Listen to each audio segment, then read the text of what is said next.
Hello guys, welcome to my YouTube channel. কেমন আছো তোমরা? তো এখন আমরা কথা বলবো হচ্ছে ইন্ডিয়ান এবং ইন্টারন্যাশনাল সিনেমার কয়েকটা আপডেটস নিয়ে। তো এই আপডেটগুলো কিন্তু খুব লেটেস্ট আপডেট, মানে আজকেই কিছুক্ষণ আগের পাওয়া আপডেট। তো সেই সবগুলো আপনার সাথে শেয়ার করবো। তো চলো ভিডিওটা শুরু করা যাক। সবথেকে প্রথম যেটা আপডেট সেটা হচ্ছে কেরালা স্টোরিকে নিয়ে। তো 2023-এ কেরালা স্টোরি আসে এবং সেই ফিল্মটা খুব দারুণ একটা পপুলারিটি পায়। ফিল্মটা বক্স অফিসে খুব ভালো পারফরমেন্স দেখায়। হ্যাঁ, যদিও ফিল্মটা অতটা হেভি ছিল না, বাট কিছু সংখ্যক অডিয়েন্সদের ফিল্মটা পছন্দ হয় এবং সেটা মানে ভালো, খুব মানে কাশ্মীর ফাইলসের পরে কেরালা স্টোরি নিয়েই সব থেকে বেশি কথা হয়েছিল। তো তার যে প্রডিউসার বিপুল অমৃত শাহ, ঠিক আছে, তার মানে সে আবার ঠিক করেছে এই সিনেমাটা পার্ট 2 আনবে। তো তাই জন্য কেরালা স্টোরি পার্ট 2 আসছে, যেটার নাম হচ্ছে beyond the Kerala story. Yes, beyond the Kerala story, Kerala স্টোরির দ্বিতীয় পার্টের নাম। ঠিক আছে, যেই সিনেমাটা এই মুহূর্তে আসতে চলেছে এবং হয়তো এই বছরই আমরা কোনো সময় সেই সিনেমাটা দেখবো। তো নাম এখন রিভিল হয়ে গেছে, বিয়ন্ড দ্য কেরালা স্টোরি। এবার দেখা যাক এই সিনেমাটার ডিরেক্টর হিসেবে কে থাকে। আমাদের এই থাকে নাকি ওই নামটা ভুলে যাচ্ছি আমি, এস দিয়ে নাম, আমি এই মুহূর্তে ভুলে যাচ্ছি নামটা ডিরেক্টরের, বা অন্য কেউ থাকে নাকি এটা দেখবার মতো বিষয় হবে। বাট বিপুল অমৃত শাহ, ঠিক আছে, সেই কিন্তু এই ফিল্মটা প্রডিউস করতে চলেছে। তো কেরালা স্টোরি সেকেন্ড পার্টের নাম হচ্ছে beyond the Kerala story. Next যেটা আপডেট সেটা হচ্ছে কালকের একটা আপডেটকে নিয়ে, মানে কালকে আসবে যে আপডেটটা এখন বলছি সেটা হচ্ছে আমাদের টক্সিককে নিয়ে। টক্সিকের অফিসিয়াল যে অ্যানাউন্সমেন্ট যে 8 তারিখে টক্সিকের টিজার আসতে চলেছে, সেটা কিন্তু অফিসিয়ালি কনফার্ম করা হয়েছে। ইয়েস, কালকে সকাল 10টায় এর অফিসিয়াল যে টিজার সেটা কিন্তু ছাড়া হবে। কি কালকে ইয়াসের জন্মদিন, যার কারণে কিন্তু মেকার্সরা এই সিনেমার প্রথম টিজার ছাড়তে চলেছে। টক্সিক থেকে 5টা হিরোইনেরই সব ফটোশ্যুট, মানে বলা যায় ফার্স্ট লুক পোস্টার চলে এসছে। তো এবার শুধু ইয়াসের এটাই বাকি, এবং সেটা পুরো ইয়াসের তো চলে এসেছিল অনেকদিন আগে, বার্থডে পিক আমরা দেখেছিলাম অনেকদিন আগে, বাট হিরোইনদের আসছিল না। বাট হিরোইনদের এখন তো পুরো 5টা হিরোইন, 5টারই ফার্স্ট লুক পোস্টার ছাড়া হয়ে গেছে। তো এবার কালকে অফিসিয়ালি যে ফার্স্ট টিজার সেটা কিন্তু আসবে খুব সকাল 10টার সময়। তো যারা যারা টক্সিক নিয়ে এক্সাইটেড, অবশ্যই কালকে সকাল 10টায় মানে চোখ রেখো ইউটিউবে, তাহলে আপনারা দেখতে পেয়ে যাবেন। টক্সিক নিয়ে আপনারা কতটা এক্সাইটেড অবশ্যই কমেন্টে লিখে জানাবেন। নেক্সট যেটা আপডেট সেটা হচ্ছে আমাদের একে নিয়ে, থালাপতি বিজয়কে নিয়ে। তো থালাপতি বিজয়কে নিয়ে যে নোংরামিটা এখন চালু হয়েছে, আমরা দেখতে পাচ্ছি যে পলিটিক্সটা তাকে নিয়ে খেলা হচ্ছে, সেটা খুবই নোংরা, সেটা খুবই জঘন্য। আমরা সকলেই জানি যে 9 তারিখ জানানায়কন রিলিজ হবে, বাট আজকের যেটা খবর সেটা কিন্তু খুব দুঃখজনক। আজকে যেটা খবর উঠে এসছে যে সেন্সার বোর্ড কিন্তু এখনও সেন্সার সার্টিফিকেশন করেনি থালাপতি বিজয়ের জানানায়কনকে। ইয়েস, মানে আজকে মাদ্রাস হাইকোর্টে বিজয় নিজে এটার ব্যাপারে করেছে, ঠিক আছে, মানে আর্জি করেছে যে যেন তার সিনেমাটাকে সেন্সার করা হয়, এবং সেন্সারে সিবিএফসিতে এখনও তার সিনেমাটার কোনো সেন্সার সার্টিফিকেশন করা হয়নি। তারা 15 দিন আগে জমা দিয়েছিল মেকার্সরা, মানে এই জানানায়কনের টিম, বাট এখনও কিন্তু সিবিএফসি থেকে কোনো রেসপন্স, কোনো একটা মানে কি বলবো, একটা নির্ণয় তারা এখনও নেয়নি। এবং এই সিনেমাটা যার কারণে বলা হচ্ছে যে পোস্টপন হবে, কারণ কালকে এই সিনেমাটা সিবিএফসিতে সার্টিফিকেশন হবে এবং তারপরে পরশুদিন রিলিজ। কালকের ফয়সালা আসবে যে সিনেমাটার কি সার্টিফিকেশন, কি সেন্সার সার্টিফিকেশন কালকে হবে। তো কালকে হলে পরশুদিন কিন্তু রিলিজ দেওয়া খুব ইম্পসিবল ব্যাপার, যার কারণে কিন্তু খুব চারিদিক থেকে ইনসাইডার রিপোর্ট, ভেরিফাইড সোর্সেস থেকে উঠে আসছে যে জানানায়কন কিন্তু পুরোপুরি পোস্টপন হচ্ছে। ইয়েস, এই সিনেমাটা কিন্তু পরশুদিন রিলিজ হতে আমরা দেখতে পাচ্ছি না, এবং এটাই কিন্তু এখন পুরোপুরি কনফার্ম। এবার যদি আজ রাতের মধ্যে কিছু হয় সেটা ব্যাপার আলাদা, বাট কালকে যদি সেন্সার সার্টিফিকেশন হয় আমার মনে হয় না যে পরশুদিন রিলিজ হবে। এবং যতগুলো সোর্স, যতগুলো রিপোর্ট, যতগুলো ইনসাইডার আপডেট, সেগুলো এটাই বলছে যে পরশুদিন কিন্তু রিলিজ হবে না থালাপতি বিজয়ের জানানায়কন।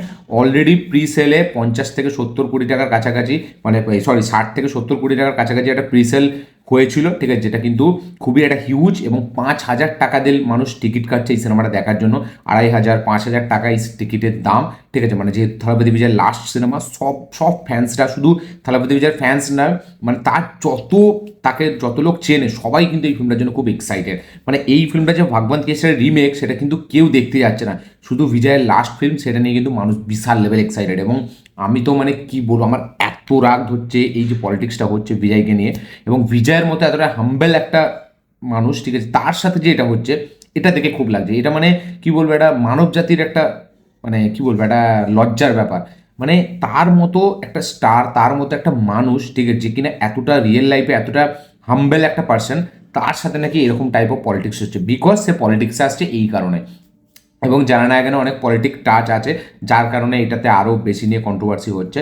তো এখনও কিন্তু জানানায়কনের সেন্সার সার্টিফিকেশন হয়নি, যার কারণে এরকমই আপডেট উঠে আসছে যে পরশুদিন কিন্তু এই সিনেমাটা রিলিজ হচ্ছে না, এবং এটা বলতে গেলে 90% কনফার্ম যে পরশুদিন রিলিজ হবে না জানানায়গান। এবং বিজয় এটার জন্য আজকে নিজেই কথা বলেছে মাদ্রাস হাইকোর্টে, দেখা যাক কী হয়। এবং বিজয়কে সিবিআই থেকেও করেছে, যাতে 12 তারিখ দিল্লিতে তাকে সিবিআই ডেকেছে, কারণ ওই যে করুরে যে ঘটনাটা ঘটেছিল, যে স্ট্যাম্পেড সিচুয়েশনটা যেটা হয়েছিল ওই বিজয়ের র্যালির জন্য, তো সেটাতে 40 জন 41 জন মারা গিয়েছিল, তো সেই কেসটার জন্য সিবিআই তাকে ডেকে পাঠিয়েছে 12 তারিখ। 12 তারিখ বিজয় যাবে দিল্লিতে।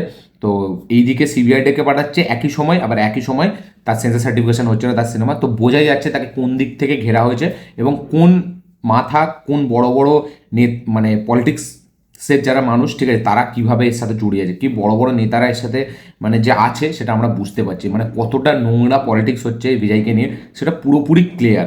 এবং মানে একটা সিনেমার সাথে এই যে পলিটিক্সের যে ব্যাপারটা দিন দিন এত বেড়ে যাচ্ছে, সেটা এত মানে কী বলবো, একদম এত নিম্ন লেভেলে চলে যাচ্ছে, এতটা নিচু লেভেলে চলে যাচ্ছে, মানে জঘন্য, মানে বিরক্তিকর, ডিসগাস্টিং, ক্যাচড়া, নোংরা, গুয়ের মতো একটা ব্যাপার হয়ে যাচ্ছে। খুবই বেকার, খুবই বেকার।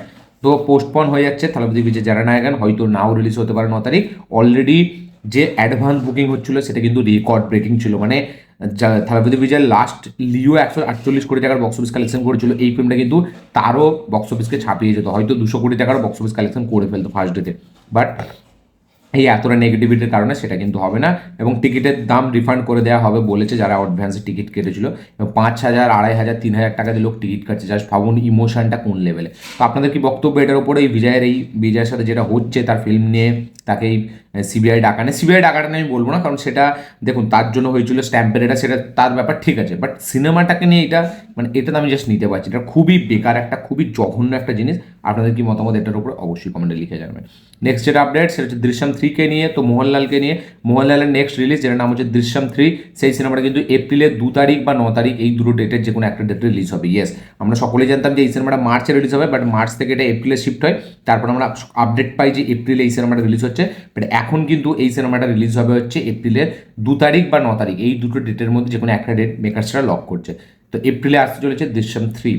তো নেক্সট যেটা আপডেট সেটা হচ্ছে বালাকৃষ্ণকে নিয়ে। তো বালাকৃষ্ণ রিসেন্টলি কিছুদিন আগে সেপ্টেম্বর মাসে রিলিজ হওয়া ফিল্ম, যেটার নাম হচ্ছে আখান্ডা 2, সেই সিনেমাটা এবার কিন্তু 9 জানুয়ারি, মানে হচ্ছে পরশু দিন শুক্রবার, হিন্দি সহ বাকি সাউথের ভাষাতে কিন্তু নেটফ্লিক্সে রিলিজ হতে চলেছে। ইয়েস, নেটফ্লিক্সে তামিল, কানাডা, মালায়ালাম এবং আমাদের হিন্দি, তেলেগু সব ভাষায় রিলিজ হতে চলেছে আখান্ডা 2, যেটা 9 তারিখ নেটফ্লিক্সে রিলিজ হবে। বালাকৃষ্ণার আখান্ডার সিকুয়েল এই ফিল্মটা। আমি এখানে এই ফিল্মটা দেখিনি, এবং ট্রেলার নিয়ে প্রচুর খিল্লি করা হয়েছিল, এবং আমি জানি সেই মানে কী দেখতে চলেছি, তো আমি এক্সাইটেড না, বাট তাও আমি দেখবো।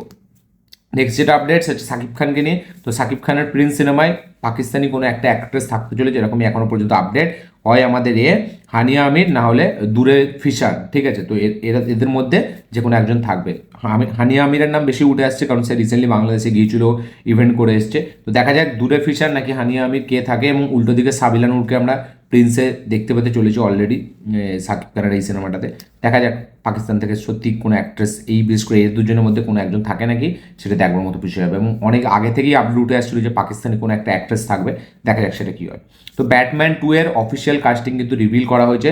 রবার্ট প্যাটিনসন থেকে শুরু করে আমাদের এখানে সেবাস্টিয়ান স্ট্যান, যাকে আপনারা ওই ক্যাপ্টেন আমেরিকার যে আমাদের চরিত্র শিল্ড, যার কাছে যার হাতটা বাকি যে ক্যারেক্টারটা যে প্লে করে সেই অ্যাক্টরও থাকতে চলেছে, তার সাথে সাথে স্কারলেট জনসন, মানে হচ্ছে ব্ল্যাক উইডো যে, সেও কিন্তু থাকতে চলেছে। তো স্কারলেট জনসন এবং সেবাস্টিয়ান স্টেন এবং তার পাশাপাশি রবার্ট প্যাটিনসন, এরা কিন্তু থাকতে চলেছে ব্যাটম্যান 2-এতে। তো ব্যাটম্যান 2 এর অফিসিয়াল কাস্টিংয়ে কিন্তু আমরা স্কারলেট জনসন এবং আমাদের সেবাস্টিয়ান স্ট্যানকেও দেখতে পেতে চলেছি। তো ব্যাটম্যান 2 নিয়ে আপনাদের কি বক্তব্য অবশ্যই শেয়ার করবেন। নেক্সট যেটা আপডেট সেটা একটা ওয়েব সিরিজকে নিয়ে। তো ভারতের খুবই একটা ব্যাপক ওয়েব সিরিজ, যেটার নাম হচ্ছে অসুর, ঠিক আছে। তো এর পার্ট 1, পার্ট 2 এসছে, তো এর পার্ট 3 কিন্তু শোনা যাচ্ছে নাকি এবছরের শেষের দিকে রিলিজ হবে। ইয়েস, অসুরের 3 সিজন, মানে হচ্ছে 3 নম্বর সিজনটা, সেটা রিলিজ হবে হচ্ছে এবছরের শেষের দিকে। এবং অসুর খুবই আন্ডার রেটেড বাট ব্যাপক একটা ওয়েব সিরিজ, প্রায় সকলেরই দেখা, ফ্যামিলি ম্যানের মতোই খুব পপুলার, বাট অতটা কথা হয় না ওটাকে নিয়ে, বাট সিরিজটা কিন্তু এক্সট্রাঅর্ডিনারি একটা সিরিজ। নেক্সট যেটা আপডেট সেটা হচ্ছে আমাদের একে নিয়ে, ওই থালাপতি বিজয় জানানায়গানকে নিয়ে। তো জানানায়গানের বাজেট রিভিল করা হয়েছে, বাজেট নাকি শোনা গেছে 500 কোটি টাকা। ইয়েস, 500 কোটি টাকা বাজেটের সিনেমা হচ্ছে জানানায়গান। জাস্ট ভাবুন, মানে কুলি ছিল 500 কোটি টাকা, না কুলি 500 না, কুলি মনে হয় 300 কোটি টাকার কাছাকাছি। তো এই যে জানানায়গানের এই বিজয়ের লাস্ট সিনেমাটার বাজেট হচ্ছে 500 কোটি টাকা, যেখানে বিজয়ের ফিসই আছে 250 কোটির ওপরে। তো জাস্ট ইম্যাজিন এই ফিল্মটা হিট হতে গেলে কত কোটি টাকার বক্স অফিস কালেকশন করতে হবে। তো আপনাদের কি মনে হয় কত কোটি টাকা বক্স অফিস কালেকশন করতে পারবে, সেটা অবশ্যই কমেন্টে লিখে জানাবেন। এবং যেহেতু রিলিজ ডেট পেছলো, হয়তো মানে অ্যাডভান্স বুকিং বা বক্স অফিসে হয়তো কিছু একটু ফারাক দেখবে, দেখা যাক কী হয়।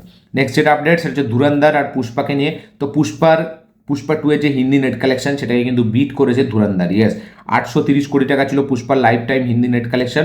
ধুরন্ধরের কিন্তু টোটাল 32 দিনে হিন্দি নেট কালেকশন 831 কোটি টাকা। এখন ইন্ডিয়ার নাম্বার 1 ফিল্ম হচ্ছে Dhurandhar, all Indian sorry Hindi net থেকে। হিন্দি নেট যদি আমি কথা বলি তাহলে কিন্তু ধুরন্ধর সব থেকে ওপরে, মানে সব থেকে অল ইন্ডিয়া নেট কালেকশন যদি আমি কথা বলি তাহলে আমাদের পুষ্পা। বাট হিন্দি নেট যদি কথা বলি আমি শুধু, তাহলে কিন্তু এখানে রণবীর সিংয়ের ধুরন্ধর 831 কোটি টাকা, যেখানে পুষ্পা ছিল 830 কোটি টাকা। তো দেখা যাক কী হয়। এবং হিন্দি ভার্সানে ধুরন্ধর একমাত্র সিনেমা যেটা সব থেকে বেশি কালেকশন করেছে, 831 কোটি টাকা। এখন ধুরন্ধরের ওপরে কেউ নেই, বাট অল ইন্ডিয়া নেট কালেকশানে কিন্তু পুষ্পা 2 অনেক এগিয়ে। তো এই ছিল আজ টোটাল আপডেট, ইন্ডিয়ান আপডেট, তার পাশাপাশি ইন্টারন্যাশনাল আপডেট। ভিডিওটা ভালো হয়ে থাকলে লাইক শেয়ার কমেন্ট করে দেবেন, চ্যানেল নতুন হলে চ্যানেলটিকে সাবস্ক্রাইব করবেন, বেল আইকনটি প্রেস করতে ভুলবেন না। দেখা হচ্ছে পরের ভিডিওতে, ততক্ষণের জন্য বাই।